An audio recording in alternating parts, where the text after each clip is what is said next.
This is Mark Val, and he's the founder and CEO of ARX, a platform second. So we're going to talk about augmented reality and artificial intelligence, but more into collaboration itself. So I'm going to go through a bit like the history where we went and what do we have today and where do I think it's going to be in the next 3 to 5 years. So to start off, I'm going to say who I am. So I've been in the online industry for a very long time. So I built an analytic platform, video streaming platform. I opened studios for in the gaming industry, but also I'm running PlayFab in Europe. So that's a company it's a live game operation where we have a bit more than 250 million players, and we do segmentation and all this information on top of it. And I started ARX about 8 months ago, and we're going to launch our SaaS service this summer. But I'm going to talk to you a little bit about that, just so you know.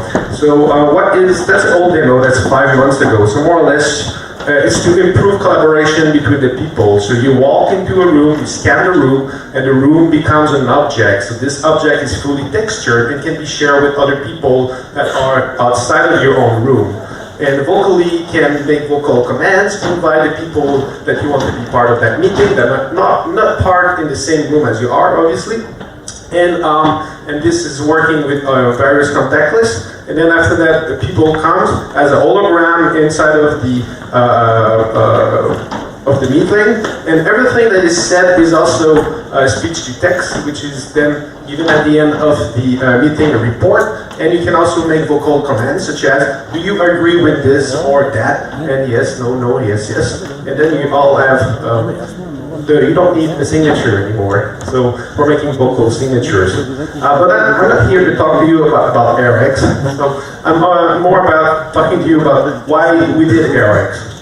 So first, if we look a little bit, okay. So inputs. Inputs has been there for a very long time. We started, first with joystick, and then after that we went to the Wii mode in the video gaming industry, and the goal was to always augment the reach of the human so that we can have more and more information coming from them, and also having something that is more implemented into the user. And that led us to where we are at today. So more or less the interface that was before very manual, like either with the Wiimote or whatnot, and now it's coming really into the space itself. And that's what we're going to talk about today. So we have multiple type of mixed reality glasses, augmented reality glasses as well, and there's going to be more and more that are coming in the years to come. So you saw the ODG stand, not too far away. So why ODG is important? It's simply because if you wear some glasses, it's about 50 grams, and those glasses, mixed reality glasses, are 150 grams. So it's not that much more heavier than what you wear normally onto your own eyes, and that is available today. So in 3 years of time, you can really think, okay, it's going to get really close to the same weight as the glasses that you have right now in your eyes. And be sure that in Europe, in North America, more than 70% of adults wear either contact lens or glasses. So the market penetration is super easy. And also, they're going to be available in China next fall. So that's 800,000 people that will be starting to buy those glasses.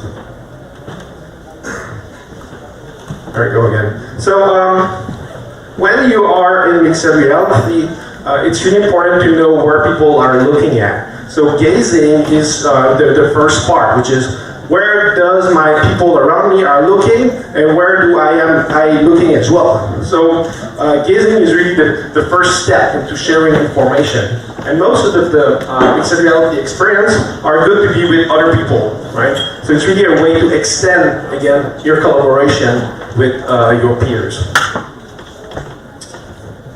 And then there's this. So what is happening right now? This is called spatial mapping.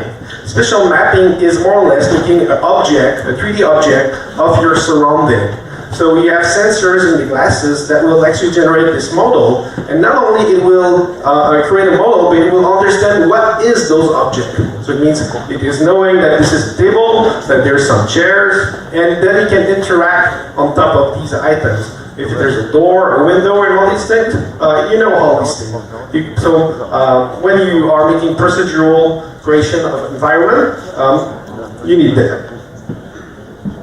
And once you got that, so that's a video game that is available today. Like the little squirrel knows that there's a couch there, right? So you can jump on it. So you can create interface on top of those elements.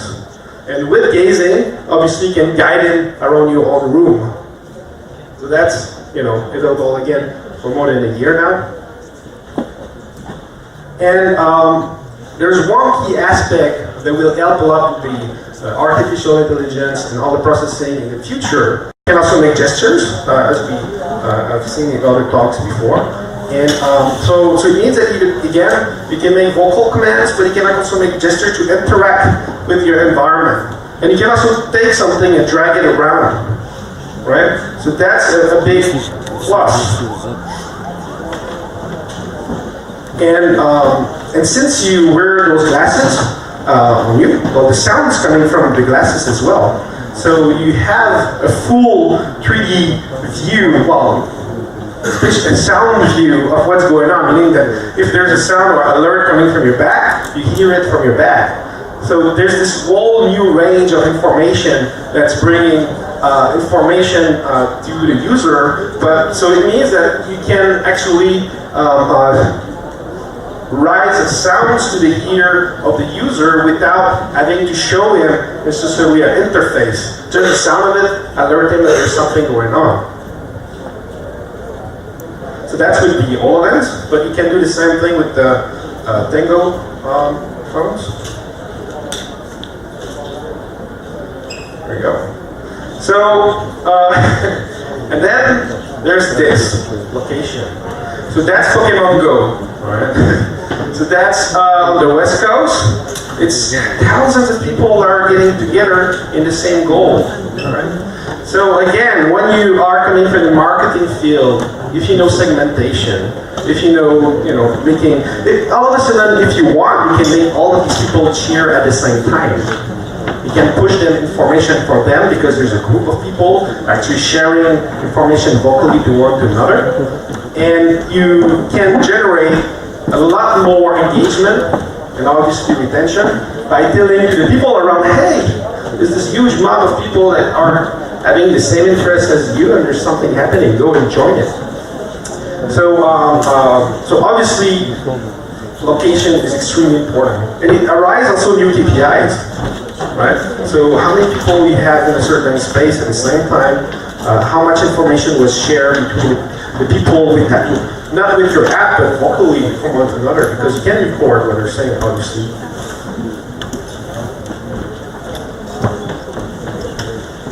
And you can also augment robots, bots, whatever that is. Because at the moment that you put a robot, either you're using Arduino or whatever chip, you know when it's going left, when it's going right, when it's going up, when it's going down. So you can do the same thing with flying drones. You can augment those objects, and this creates really a more immersive experience for any one of the wearers. So this is going to be really important. So Tokyo 2020, why? It's going to be the first time that we're going to talk about 5G. So 5G is not only like super fast and all these things, but it's a new generation of wireless communication. And the most important thing about 5G is that if you are underground, if you are in the metro or the U-Bahn or whatever, you're still going to have connection. The connection goes through the soil. It goes through the buildings. And this is meaningful. So it means that when you have your mixed reality glasses and you're walking around, you have a continuous experience. That's going to be really very revolutionary. It's going to replace them alive, And so I call that augmented realify. It's a pretty catchy word. So more or less in real time, where the people are, what they're looking at. They have their own virtual world that they've built for themselves. And not only that, but they will also have their own, we're entering the augmented age. they're going to have also their own personal artificial intelligence assistant.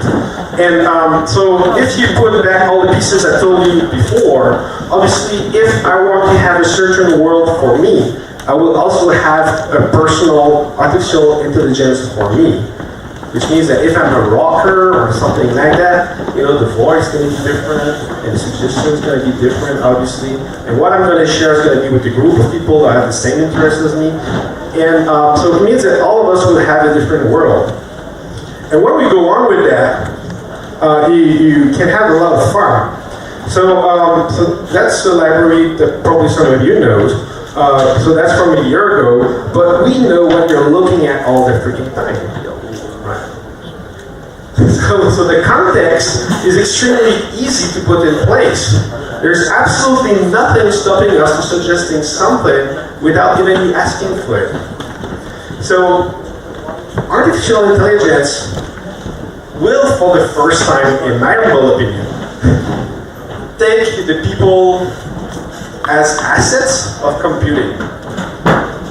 So we will be not only showing what we're doing every day, we're going to work with our glasses, and the artificial intelligence will learn from our movement, and after that we can improve it. So collaboration is one thing, but improvement of everything, that's possible too. So with that, where is this going, right? It's quite interesting. It's really a moment where all of the technology that we know just combine in a big flash, and it's going to be, for me, coming from the video game industry and knowing how virtual world works and how you have to push proper information for mobile games. But first, if you play any mobile games that are in the top 10 games, none of you will have the same gameplay. Right? So the gameplay that you're having is for you as a user, so that you're going to play more, and eventually you're going to spend some money and convert as a user. So obviously when we take the world with that in mind, either as a salesperson, either as a student, or as someone who's just integrated about a city, there's so much possibilities that are available to us to augment. But the good thing is that when you are scanning like an environment like here, well, here we have a large flat area, so you can say, find me a large flat area, and on that, project whatever your intention is. But at the same time, if you want to know how many, if your app requires to have 2 doors, or to have like 4 chairs, or to have a couch, or to have like a fireplace, or 2 windows, let's say all of that, it's possible to do it as well. So spatial understanding is something that is new. It's not something that was there for a lot of time, so it's extremely new. So iteration of the technology, but also the computing of what is an object all about will come up with time. So I believe, of course, it's going to get to smaller and smaller objects, but as of today, that's what we have. Sorry, I just see a huge improvement in here. Okay, sorry. Your presentation is amazing, but I see a huge improvement in the size and all the stuff. And you say that it can be changed, like your mobile tool, this one. But are you thinking about people who have sickness of your? So for example, me, I can't use all of them. Do you improve the quality? Yeah. So you wear glasses right now. Yeah, but like for 1 second, I become very sick. No, but if VR and mixed reality is 2 completely different things. You cannot get sick with mixed reality. Oh, I tried. I tried your videos like now, like for example, like for me, I think about a person like me, like for improve the quality, because I can't see you since like last minutes starting down. I'm still sick, so I don't know. Well, you'll be a guinea pig then. Yeah, no, seriously, like mixed reality, there's just too much data about it, which, you are to your own world, to your own spatial environment. And if I add an hologram here, it's purely an extension of your vision. It's not an immersion of yourself into a new world. So you don't have this change of perspective. You don't have a change of your field of view. It's really how your brain is processing information, and we're just adding information on top of it. It would be exactly the same if we had like a 360 spin LED here, and it's making a circle. It's exactly the same thing. So that's more or less like how we differentiate mixed reality from VR. That would be interesting to maybe know more about your sickness you're talking about.